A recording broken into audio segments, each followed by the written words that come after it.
अब देखो, जब कंपनी बनाओगे तो इसमें फर्स्ट टाइम जैसे ही कंपनी क्रिएट करोगे तो आएगा कंपनी क्रिएशन का विंडो, और यहाँ एक मैसेज आएगा company created successfully, because company बना चुके हो। अब कंपनी जब बन के तैयार है तो मुझे इसमें कोई कॉन्फ़िगरेशन करना है। हाँ, करना है। तो कॉन्फ़िगरेशन क्या करना है, मुझे TDS सेट करना है। क्या करना है यहाँ पे, TDS सेट करना है। तो TDS सेट करना है तो क्या कर लेंगे, यहाँ से यस कर लेंगे। अब यहाँ टैन नंबर मांगेगा। क्या मांगेगा, TDS के बारे में ऑलरेडी समझ चुके हैं हम लोग। TDS क्या है, एक प्रकार का डायरेक्ट टैक्स है। क्या है, एक प्रकार का डायरेक्ट टैक्स है। जानते ही टैक्स दो तरह का होता है, डायरेक्ट और इनडायरेक्ट टैक्स। अब GST को क्या कहेंगे, इनडायरेक्ट टैक्स, जो कि किसी वस्तु या सर्विस के हमें क्रय या विक्रय पे जो देना पड़ता है वो क्या है, GST। लेकिन हमारे सोर्स ऑफ इनकम पे जो टैक्स लगता है उसे क्या कहेंगे, TDS। इसका फुल फॉर्म क्या होता है, टैक्स डिडक्टेड एट सोर्स। अब जिस तरीके से हमें GSTIN चाहिए था GST रिटर्न के लिए, वैसे ही क्या चाहिए, टैन नंबर चाहिए। किसके लिए, TDS फाइलिंग के लिए। और टैन का फुल फॉर्म क्या होता है, टैन का क्या फुल फॉर्म होता है, टैक्स असेसमेंट नंबर, या शॉर्ट में इसको क्या बोलते हैं, टैन नंबर। तो यहाँ टैन रजिस्ट्रेशन नंबर डालेंगे, और मान लो कि टैन रजिस्ट्रेशन नंबर हमने कुछ भी उठा के डाल दिया, और बेहतर होगा कि इसको हम लोग गूगल से निकाल के डाल लें, टैन रजिस्ट्रेशन नंबर।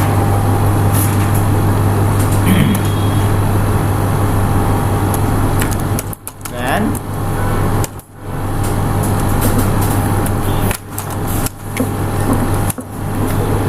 अब यहाँ से कोई भी एक टैन रजिस्ट्रेशन नंबर हमें कितने डिजिट का चाहिए, 10 डिजिट का चाहिए। ये मैं यहाँ से क्या कर ले रहा हूँ, कॉपी कर ले रहा हूँ और यहाँ पेस्ट कर दिया। सेम पेस्ट कर दिया। कंपनी है, हाँ कंपनी है। अब उसके बाद डिडक्टर ब्रांच या डिवीज़न, अगर ये ब्रांच की बात करें तो कौन सा है, बोरिंग रोड ब्रांच है। Set alter detail of person responsible, इस टैक्स को डिडक्ट करने के लिए जो पर्सन रेस्पॉन्सिबल है उसका डिटेल डालना है।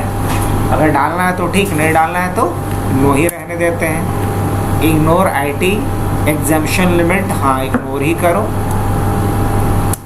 या स्टॉक पे नहीं लगाना है तो नो ही रहने देते हैं। कंट्रोल ये करके इसको क्या कर दिया हमने। तो अभी तक मैंने किया क्या, TDS को इनेबल किया अपनी कंपनी के अंदर। पहला काम क्या किया, TDS को इनेबल किया अपनी कंपनी के अंदर, पहला स्टेप।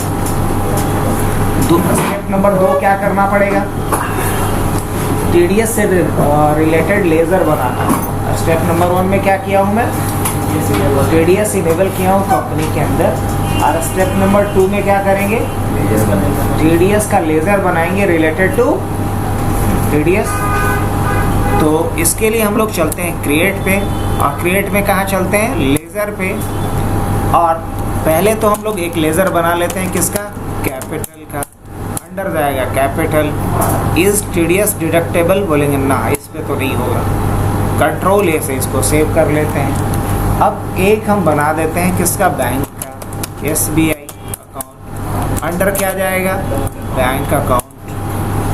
अकाउंट नंबर वगैरह डालना है डाल देते हैं, IFSC कोड डालना है डाल देते हैं। सेफ नंबर वगैरह नहीं है, ब्रांच वगैरह नहीं, कुछ भी। कंट्रोल ए से इसको भी क्या कर लेते हैं, सेव। अब एक लेज़र हम लोग बना लेते हैं सैलरी पेड का। क्या बना लेते हैं, सैलरी का। तो सैलरी पेड, और ये क्या होगा, एक्सपेंस होगा ना। क्या बोलेंगे, ये मान लो कि एक्सपेंस होगा कंपनी के लिए, not applicable. Type of laser में यहाँ पे क्या आ रहा है, नॉट एप्लीकेबल लेते हैं। नॉट एप्लीकेबल लेंगे, यहाँ भी नॉट एप्लीकेबल लेंगे, नॉट एप्लीकेबल लेंगे।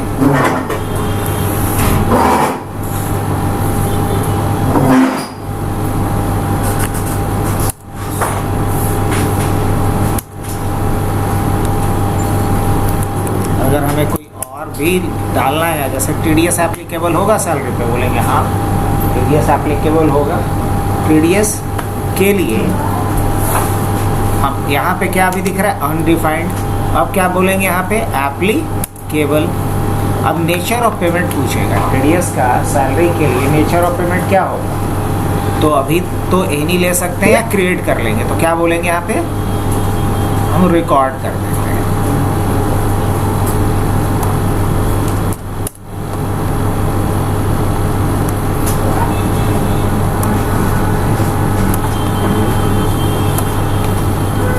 और क्रिएट करेंगे हम एक, तो यहाँ आ जाते हैं क्रिएट। अब नेचर ऑफ पेमेंट के लिए हमने लिखा TDS ऑन सैलरी पेड, हमने ऐसा कुछ बना दिया। अब जो सैलरी का सेक्शन होता है TDS के लिए कौन सा होता है, याद है आप लोग में से किसी को? 192। बहुत बढ़िया। अगर नहीं याद है तो क्या कर सकते हैं हम लोग,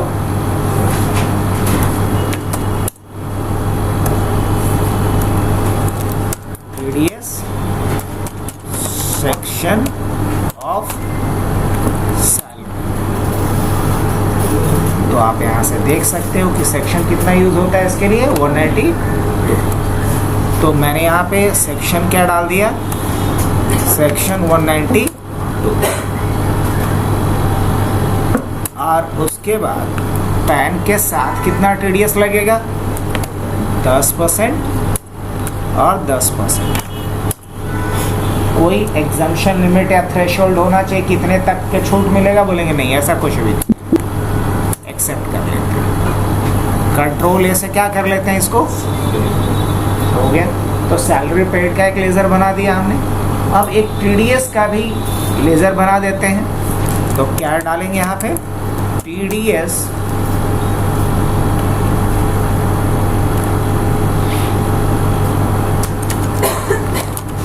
ऑन सैलरी। और TDS ऑन सैलरी क्या होगा, एक तरह का क्या बोलेंगे, ड्यूटीज एंड टैक्स। क्या टाइप लेंगे इसका, TDS। और यहाँ नेचर ऑफ पेमेंट में क्या लेंगे, वही जो अभी अभी बनाए थे हम लोग। हाँ जाओ, नेचर ऑफ पेमेंट में क्या लेंगे, यहाँ भी TDS on salary paid he choose कर लेंगे। कंट्रोल से इसको भी हम क्या कर लेते हैं, सेव कर लेते हैं।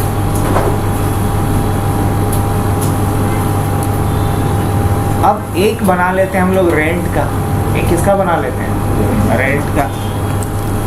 रेंट पेड, रेंट जो दे रहे हैं। अब रेंट भी क्या होगा, मान लो रेंट हमारा डायरेक्ट एक्सपेंस है, क्या है, डायरेक्ट एक्सपेंस है। Not applicable, not applicable, not applicable, not applicable. दूसरा देना है, देना है, क्या देना है यहाँ पे, एप्लीकेबल होगा TDS। अब ये वाला लगेगा क्या, TDS ऑन सैलरी लगेगा ना, TDS किस पे लगेगा इस बार, रेंट पे। तो इसके लिए फिर क्या लेंगे हम लोग, क्रिएट कर लेंगे। और यहाँ क्या लिखेंगे, TDS ऑन रेंट। और ये सेक्शन क्या होता है, 194J है ना। चलो let me check, TDS on, TDS section on of rent, यही ना 194। हाँ बिजनेस या क्या दे रहा है, TDS 94I या J, 94I।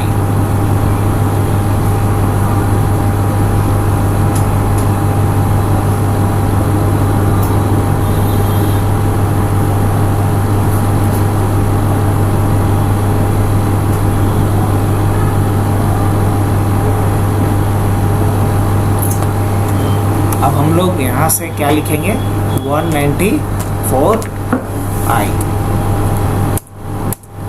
कितना परसेंट, 10। कंट्रोल ए से क्या कर लेते हैं, सेव। कंट्रोल ए से फिर क्या कर लेते हैं, सेव। अब एक एक्सपेंस का विलेजर बना लेते हैं, कि बना लिए हैं, अभी एक्सपेंस का बनाए हैं, नहीं बनाए, किसका बनाए, एक्सपेंस का ही तो बनाए। अभी देखो दो एक्सपेंस का लेज़र बनाया, चलो आओ दिखाते हैं। अगर हम तरीके से देखें तो हमने अभी किया क्या, ऑल्टर पे आते हैं, लेज़र पे जाते हैं, तो दो एक्सपेंस का लेज़र बनाया हूँ मैं, एक सैलरी पेड और एक रेंट पेड बनाया हूँ कि नहीं।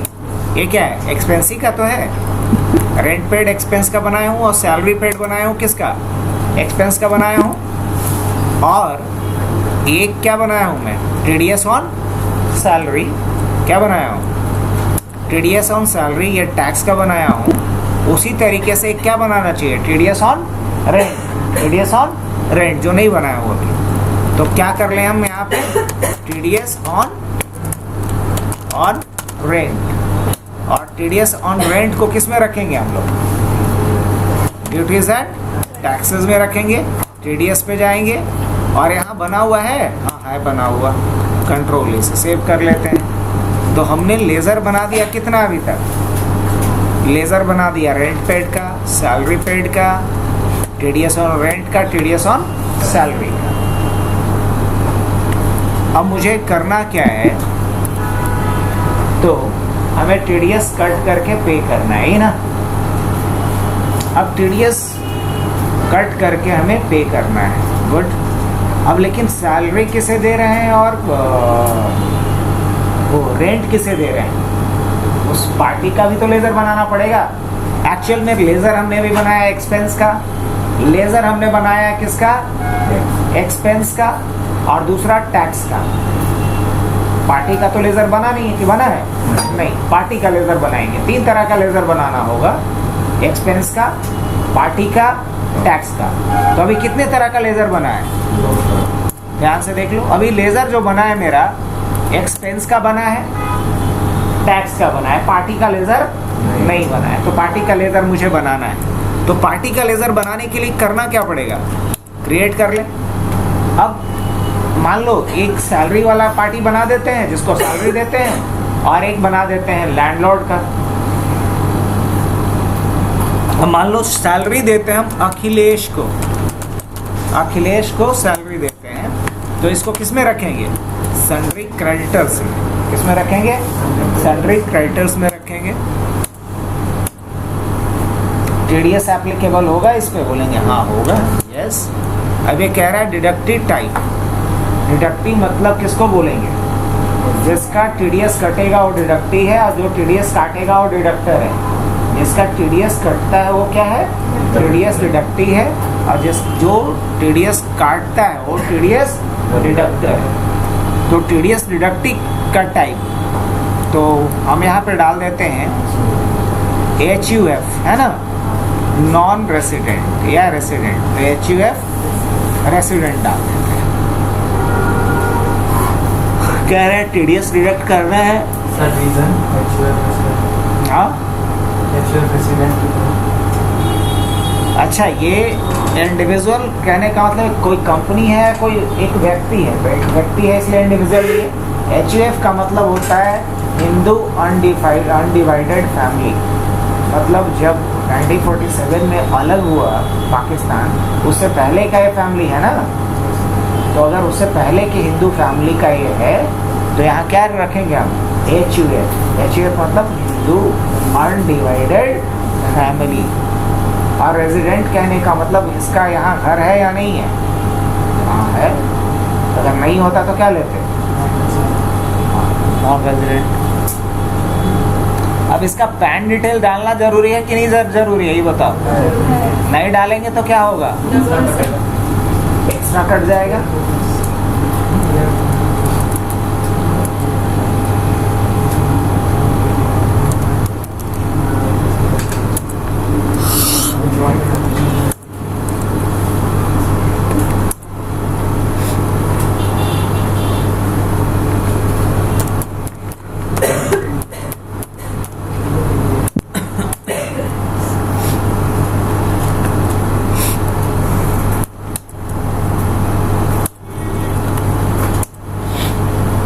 जीएसटी नंबर नहीं है इसका, कंट्रोल ए से क्या कर लेते हैं इसको। तो अखिलेश का तो बना दिए, अब एक किसका बनाना है,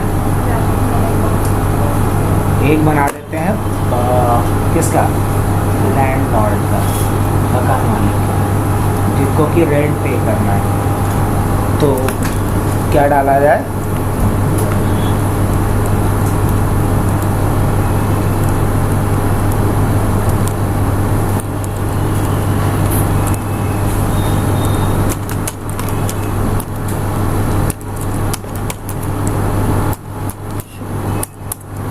तो इनको भी तो हर महीने ही देना है, ये भी हमारे लिए क्या है, लायबिलिटी होंगे।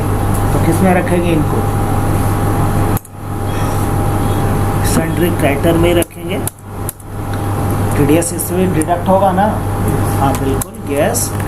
और ये क्या होंगे, वही सेम चीज़, सेम वाउचर्स पे बोलेंगे। हाँ अच्छा, इनका भी पैन डिटेल देना पड़ेगा कि नहीं देना पड़ेगा, देना पड़ेगा।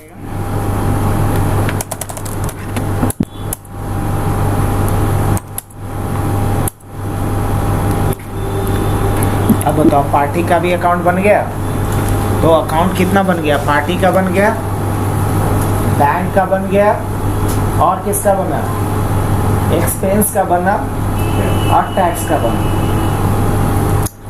अभी कोई भी वाउचर हमने एंट्री नहीं करा है, इसलिए बैलेंस शीट भी क्या दिखा रहा होगा, 0। अब हम कुछ ट्रांजैक्शन कर लेते हैं। तो पहला ट्रांजैक्शन हम रिसीट का कर लेते हैं।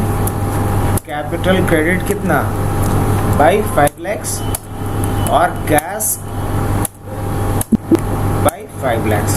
अब देखो जो बैलेंस शीट हमारा नील था, वो बैलेंस शीट दिखने लगा यहाँ पे 5 lakhs। अब चलो इसके आगे बढ़ते हैं। तो मुझे क्या करना है, मान लो कि रेंट पे करना है हमें राम प्रसाद को, लेकिन राम प्रसाद को जो हम रेंट पे करेंगे वो 10% टीडीएस काट करके ही पे करना है मुझे। तो कैसे एंट्री करेंगे हम इसकी,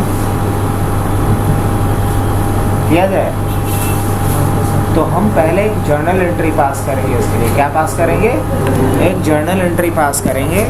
वाउचर पे चलते हैं, F7 पे चलते हैं, जर्नल एंट्री में आ गए। और हम क्या कर रहे हैं, रेंट क्या रेंट दे रहे हैं ना, पहले हाँ रेंट दे रहे हैं। कितना रेंट दे रहे हैं, मान लो रेंट है हमारा 60,000 रुपये, रेंट क्या है 60,000। तो हमने 60,000 यहाँ पे लिखा। और यहाँ क्या राम प्रसाद ना, क्या लिखेंगे, राम प्रसाद। राम प्रसाद को ऑटोमेटिकली कितना जाएगा, देख रहे हो, कुछ समझ में आ रहा है, 10% डिडक्ट होकर के जा रहा है 6,000। तो राम प्रसाद को कितना जाएगा, 54,000। और क्या ले लिया जाए, ऑन अकाउंट। ऑन अकाउंट क्यों, क्योंकि हर महीने इनको देते जाना है।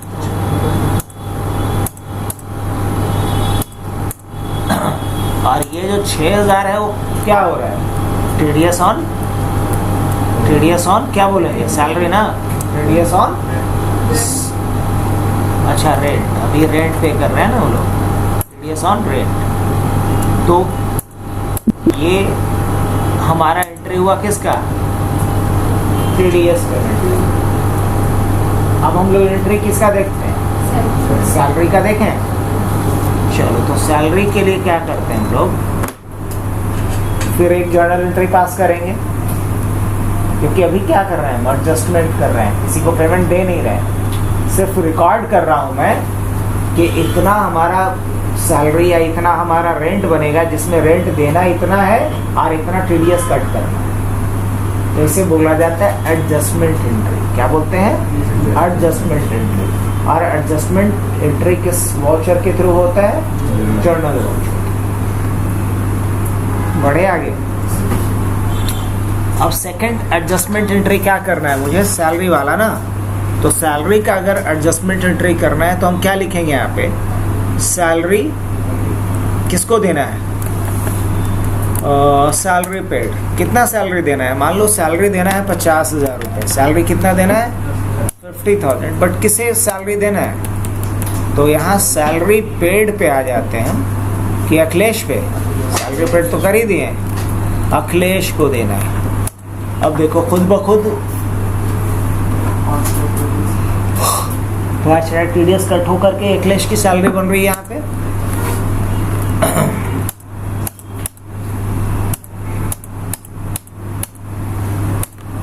और यहाँ क्या लेंगे, टीडीएस ऑन सैलरी कितना।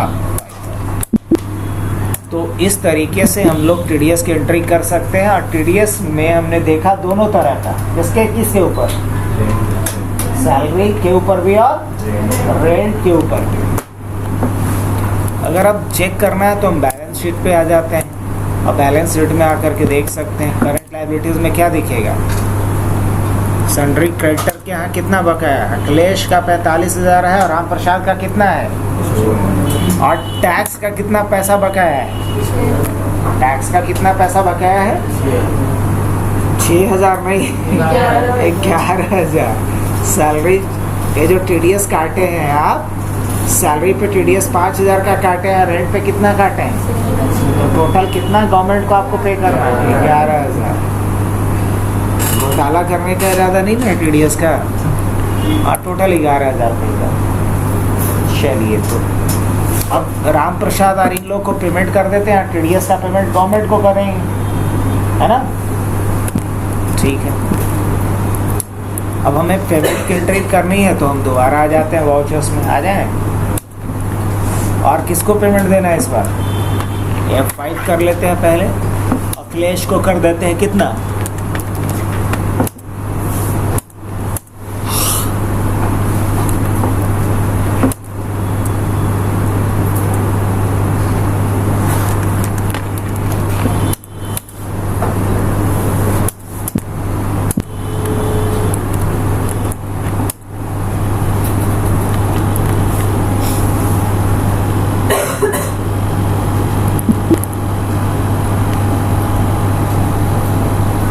पेमेंट किसको देना है? अखिलेश को देना है।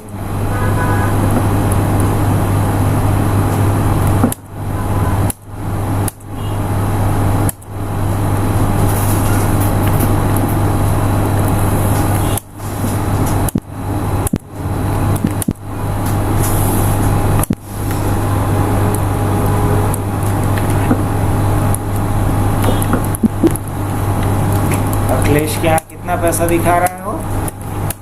अखिलेश का है 45,000, कितने? 45। ठीक है, तो अखिलेश को पेमेंट कर दिया जाए। तो अखिलेश को पेमेंट देना है कितना मुझे? 45,000। तो मैंने यहाँ पे क्या लिखा? 45,000 अगेंस्ट रेफरेंस।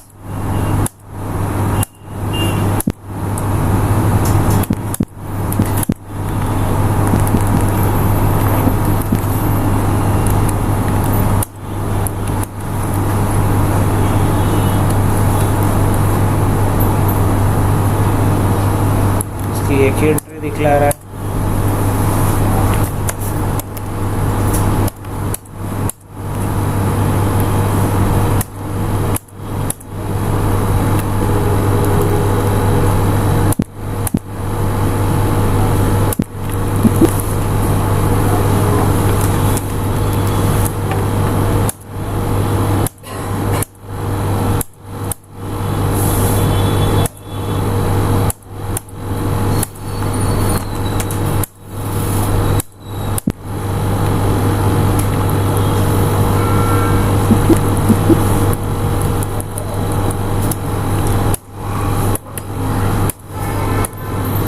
क्रेडिटर का कितना दिखला रहा है? अखिलेश का 45 है और राम प्रसाद का 14। अच्छा, ठीक है। पहले राम प्रसाद को पेमेंट एक कर लेते हैं। राम प्रसाद को पेमेंट करने के लिए क्या करेंगे? F5 पेमेंट के लिए, और राम प्रसाद यहाँ पे है। राम प्रसाद का पेमेंट कितना है? 54,000 का। रेफरेंस यहाँ पे एक ही बिल दिखा रहा है।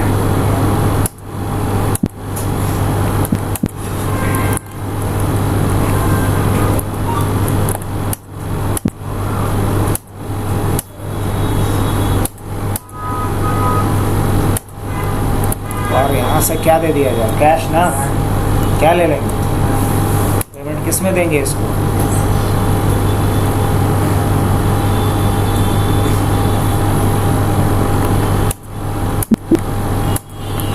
अब अगर हम दोबारा बैलेंस शीट पे जाकर के चेक करेंगे तो हमारा क्रेडिटर का सिर्फ कितना, किसका बच रहा है? इसको पेमेंट कर दिया जाए। तो अखिलेश को अगर हमें पेमेंट करना है तो फिर क्या करेंगे? वाउचर्स पे चलेंगे, अखिलेश पे जाएंगे, कितना? 45,000 अगेंस्ट, ये कर लेते अगेंस्ट की जगह पे क्या लिए थे, और क्या ले लेंगे आप, कैश। अखिलेश का बैलेंस कितना हो जाएगा, 0। अब अगर हम दोबारा करके देखें बैलेंस शीट में, तो करंट लायबिलिटीज से क्या बचा, क्रेडिटर का कुछ बचा नहीं, किसका बचा हुआ है, टैक्स का। तो टैक्स का भी पेमेंट कर दें तो ये भी क्या हो जाएगा, 0। समझ रहे हैं इस बात को, ठीक है। तो इसके लिए हम वाउचर्स पे आएंगे। अब पेमेंट पे आकर के इधर एक स्टार्ट पेमेंट का ऑप्शन होता है, देखो यहाँ है स्टार्ट पेमेंट है, ऑल्ट जे होता है, और यहाँ से क्या ले सकते हैं हम लोग, GST nature of payment.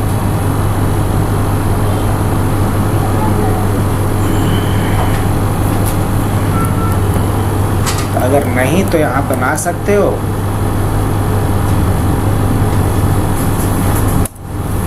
Refund कर रहे हैं। टीडीएस नेचर ऑफ पेमेंट क्या होगा,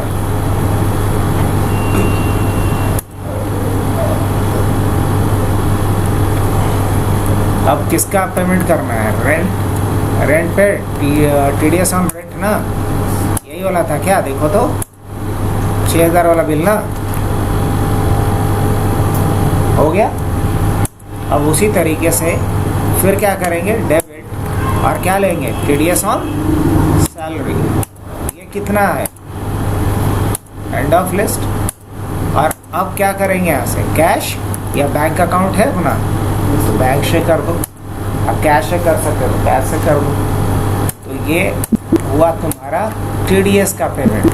अब अगर हम बैलेंस शीट देखेंगे तो हमारे इधर करंट लायबिलिटीज खत्म, तो टीडीएस काटना भी सीख लिए, टीडीएस के पेमेंट कैसे करेंगे वो भी सीख लिए। तो ये कहानी था टीडीएस का। जीएसटी का पेमेंट करना पड़ता है, वो भी ऐसे ही होगा। हाँ, टीडीएस का पेमेंट अलग होता है, जीएसटी के लिए उसके पोर्टल पे जा कर के करना पड़ेगा। क्या करना होगा, पोर्टल पे, उसके लिए थोड़ा सा रुको, जीएसटी नंबर डाल करके और लॉगिन आईडी पासवर्ड चाहिए होगा, तब जा करके होगा। कोई अपना जीएसटी यूँ ही नहीं ना देगा सीखने के लिए, हम लगाते हैं जुगाड़।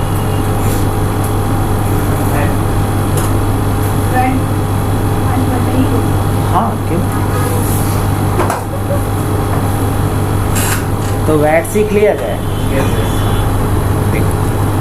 जिन चीज़ों पे, जिस भी प्रोडक्ट पे ये जीएसटी नहीं लगता है, या कहो कि जो जीएसटी के दायरे में नहीं आता है, उस पर क्या लगता है, उस पर वैट लगता है। अब जैसे इलेक्ट्रिसिटी बिल हो गया, बिजली बिल, पेट्रोलियम प्रोडक्ट हो गया, टोबैको प्रोडक्ट हो गया, उस पर क्या लगेगा, जीएसटी नहीं।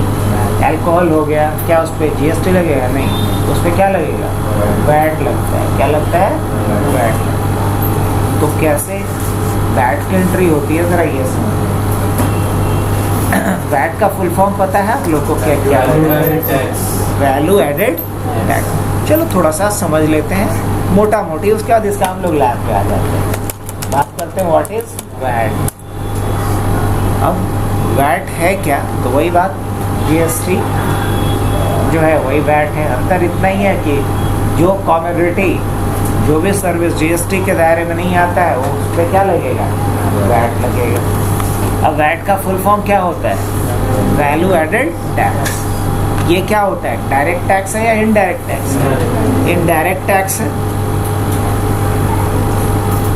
और एक किस पे अप्लाई होता है, गुड्स और सर्विस पे। At every stage of the supply chain, at the every stage of the supply chain. यही इसका एक बहुत बड़ा डिमेरिट भी था, ये हर लेवल पे लगता था, जिसकी वजह से प्रोडक्ट का कॉस्ट बहुत ही हायर रेट पे चला जाता है, हायर रेट पे चला जाता है। आज भी जिस भी प्रोडक्ट पे वैट लगता है उसका कॉस्ट देखोगे हाई है, जैसे ही वो जीएसटी के दायरे में आएगा उसका कॉस्ट सीधा नीचे आ जाएगा।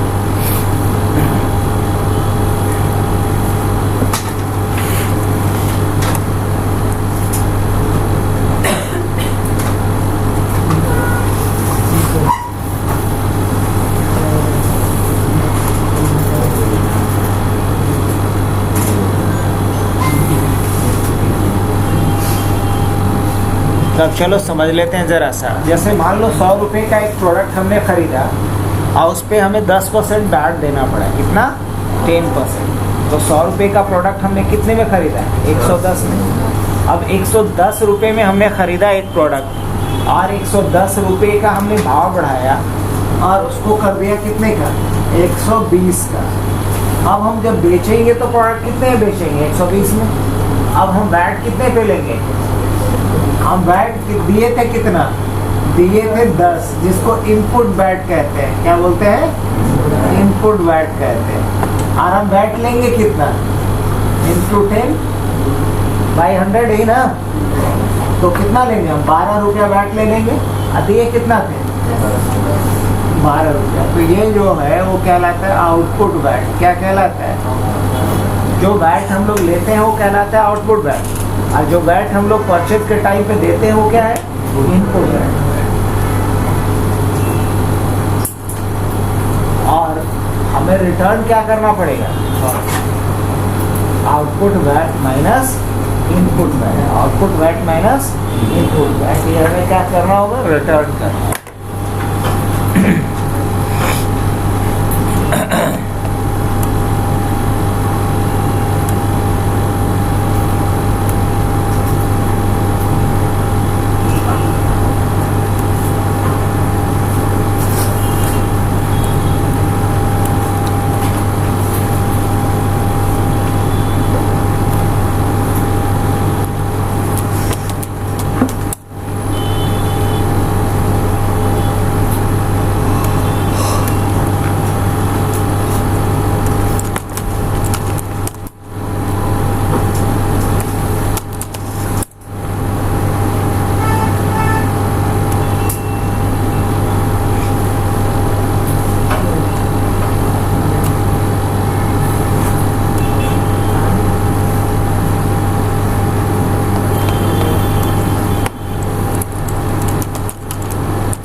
वैट की एंट्री भी कर रहे हैं, ये इसी में कर देते हैं। तो इसमें अगर एंट्री करना होगा तो मुझे F11 प्रेस करना होगा पहले।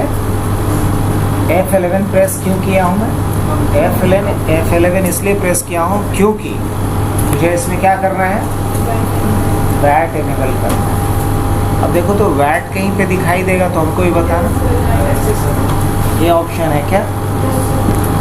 इसको क्या कर लेना है आपको? यस कर लेना है। अब जैसे ही गए तो आपसे ही क्या पूछ रहा है? स्टेट बिहार। अब 3 नंबर डालना है। वैट में 3 नंबर होता है। टैक्स आइडेंटिफिकेशन नंबर, जिसको शॉर्ट में 3 नंबर बोलते हैं। टैक्स आइडेंटिफिकेशन नंबर या 3 नंबर बोलते हैं। 3, 4, 5, 6, 7, 8, 9, 10, 11 डिजिट का रहता है। हमने 11 डिजिट डाल दिए। अब ये कह रहा है inter state sale tax number नहीं है मेरे पास। और set alter tax rate details, क्या हम टैक्स रेट का डिटेल सेट करना चाह रहे हैं तो यस करेंगे। वैट रेट कितना लगेगा? 10% लगना है। क्या लगना है? 10% लगना है। तो हमने यहाँ क्या डाल दिया? 10%। कह रहा है define VAT commodity and tax detail as per master. नहीं, ऐसा सेट करना है क्या कि सबके लिए यही लगेगा? तो यहाँ यस कर देंगे, नहीं तो क्या रखेंगे इसको? डीएक्टिवेट फॉर्म नहीं करना है तो हमने इनेबल कर दिया वैट। कंट्रोल से इसको सेव कर लेंगे। अब जैसे कि वैट हमने इनेबल किया तो वैट किस पे लगता है? सेल या परचेज पे। किस पे लगता है? सेल या परचेज पे। सेल और परचेज पे क्या लगता है? वैट लगता है। तो हम चाहते हैं कि पहले कुछ प्रोडक्ट परचेज कर लें और उस पर क्या लगाएं? वैट। फिर क्या करेंगे? कुछ प्रोडक्ट सेल करें जिस पे क्या लगाएंगे? वैट। तो इसके लिए हम लोग कहाँ चलेंगे? ऑल्टर पे आ जाते हैं और कहाँ चलेंगे इसके बाद? लेज़र पे आ जाते हैं और लेज़र पे आने के बाद क्या कर लेते हैं? क्रिएट करते हैं जी। और यहाँ हम लोग क्या बना लेते हैं? परचेज का एक लेजर बना लेते हैं। अंडर क्या जाएगा? नो डाउट परचेज जाएगा। Not applicable, types of ledger क्या लेंगे? नॉट एप्लीकेबल और नॉट एप्लीकेबल, और यहाँ एप्लीकेबल एज पर कंपनी। और यहाँ मान लो कि इस बार हम क्या लगाने वाले हैं इस पे?